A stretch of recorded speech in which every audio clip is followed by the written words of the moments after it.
India आघाडीचा निवडणुकीच्या आयोगाच्या विरोधात आज मोर्चा असणार आहे। त्याच पार्श्वभूमीवर पाहायला गेलं तर ठाण्यात देखील ठाकरे शिवसेनेच्या वतीने या ठिकाणी मोर्चाचं आयोजन करण्यात आलेलं आहे। या ठिकाणी मोठ्या संख्येने आता शिवसेना ठाकरे गटाचे सर्व पदाधिकारी कार्यकर्ते जमायला सुरुवात झालेली आहे। महाराष्ट्र जन आक्रोश आंदोलन अशा प्रकारचं या ठिकाणी मोठा भला बॅनर या ठिकाणी लावण्यात आलेला आहे। महायुती सरकारच्या कलंकित आणि भ्रष्टाचारी मंत्र्यांची हक्कलपट्टी झालीच पाहिजे अशा प्रकारचा बॅनरवरती या ठिकाणी मजकूर लिहिण्यात आला आहे। आणि या ठिकाणी सर्व आता आंदोलक करते जे निवडणूक आयोग असेल, केंद्र सरकार असेल, राज्य सरकार यांच्या विरोधात हे आंदोलन आहे। त्यामुळे पाहायला गेलं तर येणाऱ्या निवडणूक पाहता कशा प्रकारचं ईव्हीएम मशीन असणार आहे। मात्र त्याच ईव्हीएम मशीन संदर्भात काही दिवसापूर्वी राहुल गांधी यांनी पूर्णतः कशा प्रकारचा घोळ झाला आहे या संदर्भातली पूर्णतः जी माहिती देण्यात आली होती। त्यानुसार आता सर्वत्र राज्यभर जे आंदोलन सुरू आहे आपल्यासोबत जोडले गेले काही पदाधिकारी कार्यकर्ते।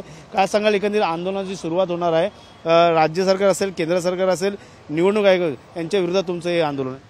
मुळामध्ये या सरकारला या ठिकाणी बसण्याचा नैतिक अधिकार नाही। त्यांनी स्वतःहून या खुर्च्या सोडून लोकांसमोर जाऊन माफी मागायला पाहिजे। यांचा एकही मंत्री असा नाही की तो निष्कलंकित नाहीये।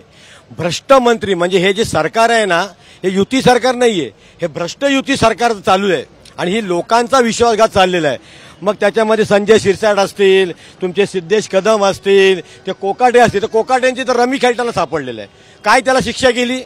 त्याचं खातं बदललं आणि क्रीडा मंत्री केला, म्हणजे रमीला आता क्रीडा दर्जा द्यायचा प्लॅनिंग असेल।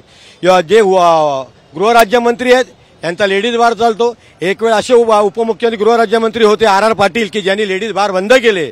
आता लाज वाटते या गोष्टीची की गृहराज्यमंत्र्यांच्या मातोश्रीच्या नावे हा लेडीज बार चालतो। म्हणजे संजय शिरसाट ते बसलेले आहे, बाजूला पैशाची बॅग आहे, म्हणजे ह्याला काही अर्थच राहिलेला नाही। कुठल्या गोष्टीवरती बोलायचं नाही बोलायचं। केंद्र सरकार आणि राज्य सरकारने आता फक्त लोकांसाठी एकच सेवा करावी, राजीनामे द्यावेत आणि बाजूला व्हावं। निवडणुकीच्या आयोगाच्या विरोधात देखील तुमचा मोर्चा असणार आहे। कशा प्रकारचं दुबार मतदान झालेलं आहे ठाणे असेल, इतरत्र असा पूर्ण पहाडा जो तो राहुल गांधींनी वाचून दाखवला।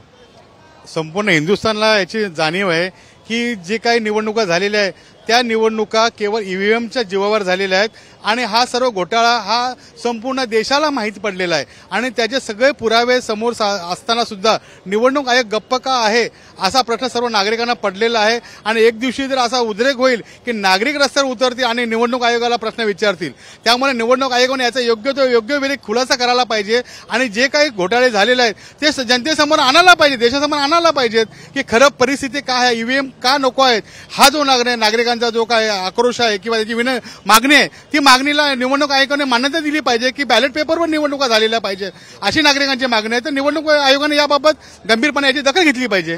सत्ताधारी मोठ्या संख्येने निवडून आले, त्यांचा आकडा देखील पार करण्यात आलेला आहे। आकपिगार 400 पार म्हणाले होते। का वाटतं येणाऱ्या काळात ईव्हीएम मशीन संदर्भात काय आक्षेप असणार? ना खाऊंगा ना खाणे दूंगा म्हणत 12 वर्षापूर्वी या देशामध्ये सत्तेवरती आलेलं सरकार आज सगळ्याच पक्षातल्या भ्रष्टाचारी लोकांना आपल्याकडे घेऊन आपल्या पक्षाची संख्या वाढवत आहे आणि म्हणूनच तो आकडा मोठा वाटतोय।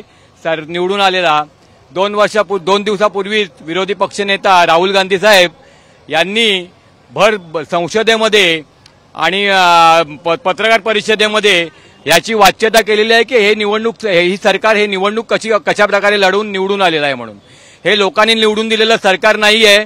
त्याच्यामुळे या सरकारमधल्या असलेल्या भ्रष्टाचारी मंत्री आणि या भ्रष्टाचारी मंत्र्यांच्या विरुद्ध आज आम्हाला पक्षप्रमुख उद्धवसाहेब ठाकरे यांनी निदर्शनं करायला सांगितल्यात आणि त्यासाठी आम्ही इथे आलेलो आहोत। हे सरकार लवकरात लवकर जावं अशी सर्वसामान्य माणसांची इच्छा आहे। आजी माजी नगरसेवक आहे, आपण त्यांच्याशी देखील बातचीत करणार आहोत। नक्कीच या जन आक्रोशनामध्ये अनेक लोक सहभागी आले आहेत। का वाटतं व्हीव्हीपॅट हटवलेला आहे आज मात्र ईव्हीएम मशीन चालू ठेवलेली आहे, बॅलेट पेपरची मागणी होते, का वाटतं येणाऱ्या काळात बॅलेट पेपर होणार? ही बॅलेट पेपरची मागणी सुरुवातीपासून आहे।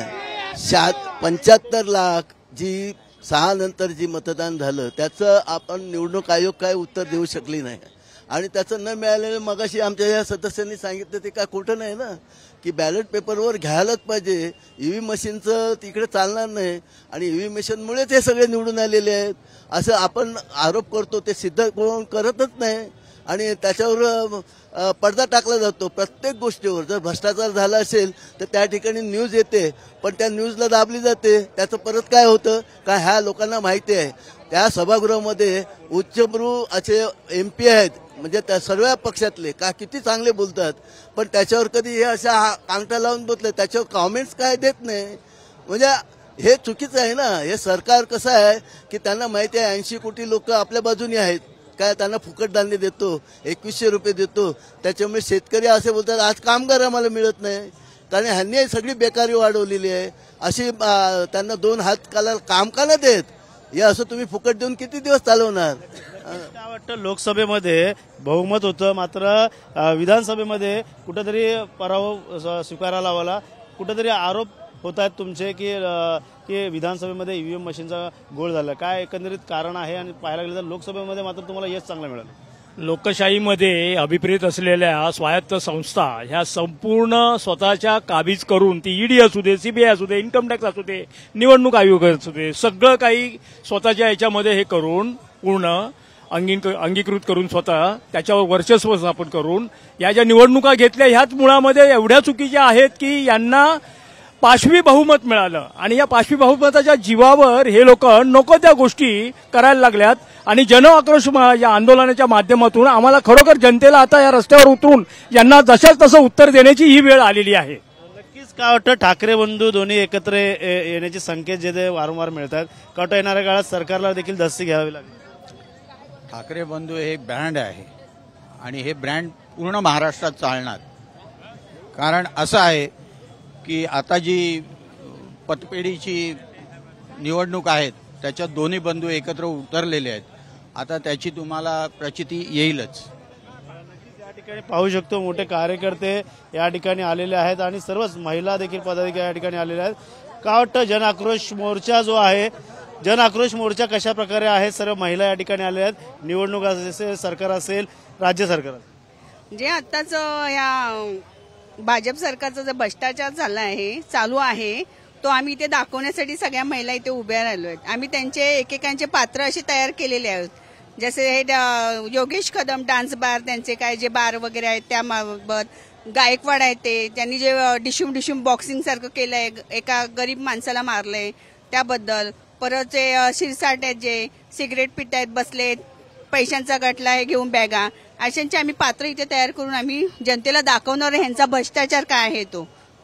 या ठिकाणी पाहिलं, ज्या मंत्री आहेत त्या मंत्रीच्या संदर्भात अनेक व्हिडिओ जे व्हायरल झाले होते, त्या अनुषंगाने देखील मंत्र्यांचा हकलपट्टी करावी अशा देखील नारा या ठिकाणी ठाकरे गटाकडे देत आहे. पाहायला गेलं तर आता हा जन आक्रोश मोर्चा जो तो ठाण्यातील ठाणे स्थानकच्या बाहेर डॉक्टर बाबासाहेब आंबेडकर पुतळ्याच्या या ठिकाणी हे जन आक्रोश आंदोलन या ठिकाणी सुरुवात होईल आहे. त्यामुळे पाहायला गेलं तर मोठ्या प्रमाणे निवडणूक आयोग असेल, केंद्र सरकार असेल, राज्य सरकार असेल, त्यांच्या विरोधातला हा पूर्ण जन आक्रोश मोर्चा या ठाण्यामध्ये आपल्याला पाहायला मिळाला आहे. त्यामुळे मोठ्या प्रमाणात आता या ठिकाणी सर्व कार्यकर्ते जे जमायला सुरुवात झाली. त्यामुळे येणाऱ्या काळात आता कशा प्रकारे निवडणुका होतील, ईव्हीएम मशीन असणार का, बॅलेट पेपर असणार का, या सर्व गोष्टी पाहणं गरजेचं राहणार आहे. त्यामुळे अथर्व गणेश सुरात, TV9 मराठी, ठाणे.